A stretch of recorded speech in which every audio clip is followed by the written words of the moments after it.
Ever find yourself at your desk for hours, scrolling, answering email and hopping between tabs, only to realize that you haven't accomplished anything truly important in those hours? And that's what Cal Newport called shallow work. The truth is, in this world full of distraction, the ability to do deep work, focused, creative problem solving is a superpower. If you are someone who can enter into the state of flow and do deep work, my friend, you are one of the rare species among us. In this video, we're going to explore this book called Deep Work by Cal Newport, a book that shows us how to cut through distraction, focus deeply, and get meaningful work done. So what exactly is this deep work? The author, Cal Newport, defined it as professional activities performed in a state of distraction-free concentration that push your cognitive abilities to their limit.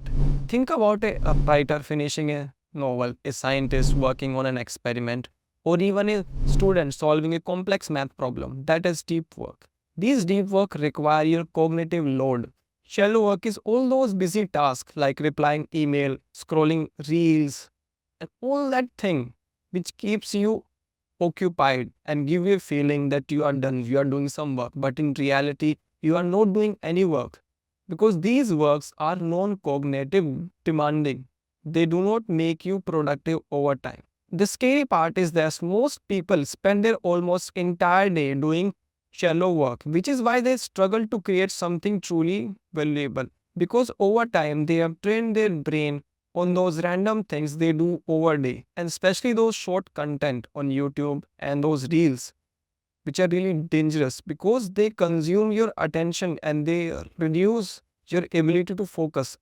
Why deep work matters? Newport, that is the author, argues that in the modern economy, two types of people will thrive. First, who can quickly master hard thing. Second, those who can use an elite level in terms of quality and speed.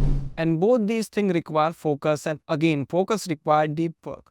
So, if you are the type of person who can shut off distraction around you, enter that flow state, you will automatically stand out among those who are busy in shallow work. So whether you are a student, a professional, or a content creator like us on YouTube, big idea is simple. Deep work is rare but valuable. Shallow work is everywhere but meaningless. Now we will focus on the part 2 of this book, which is the most important, that is the 4 laws of deep work. So rule number 1 is work deeply. Rule 2, embrace boredom. Rule 3 is quit social media. And the last one is drain the shallows. So our first rule is work deeply. So deep work would not happen by accident. You need to work on it. You need to work on the environment you work and set it in a way that you can focus deeply.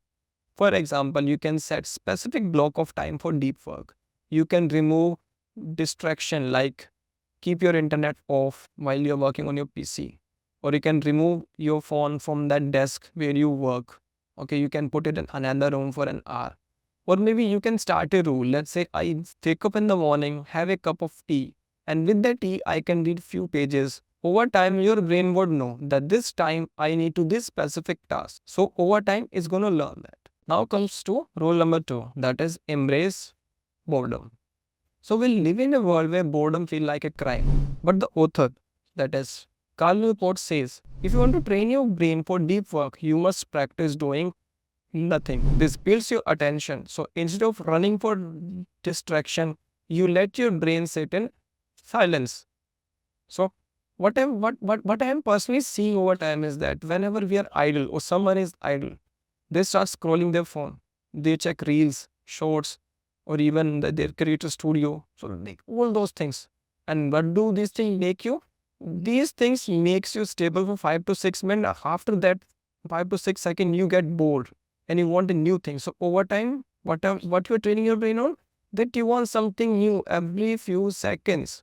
And if your brain is trained in on this habit, then you would not be able to do any deep work, which require maybe an hour or two.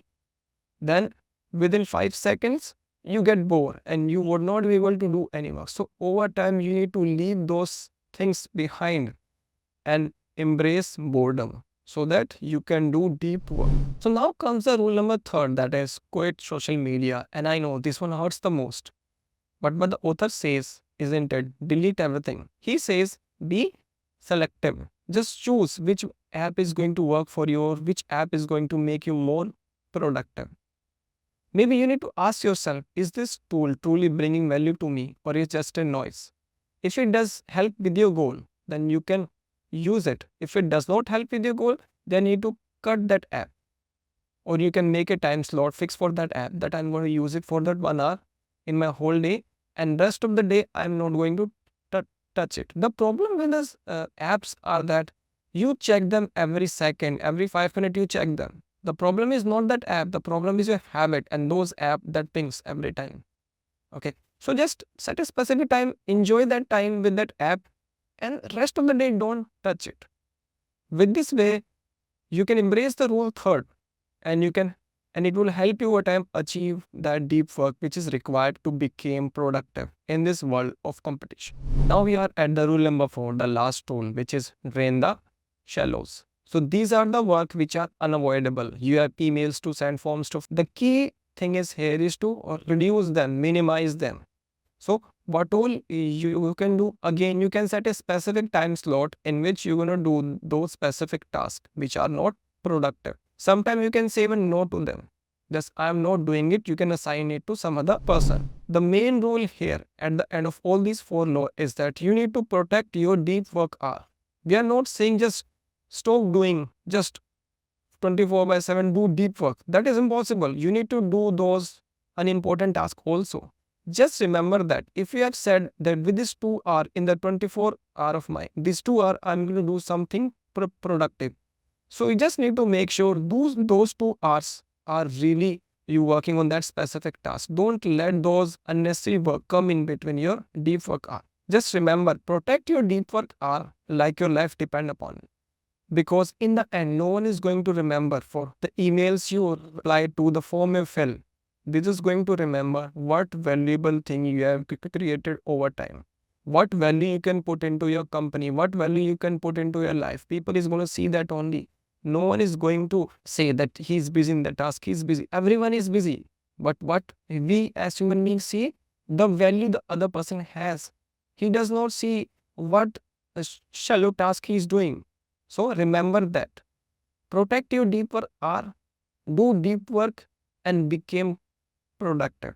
So with this, you're going to achieve many more things in your life.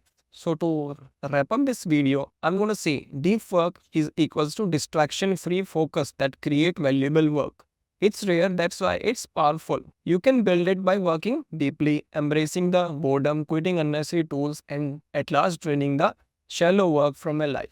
If you want next year to be your best year, then deep work, this is the book for you. It's about reclaiming your attention, your focus, and ultimately your life. So, thank you. Have a nice day.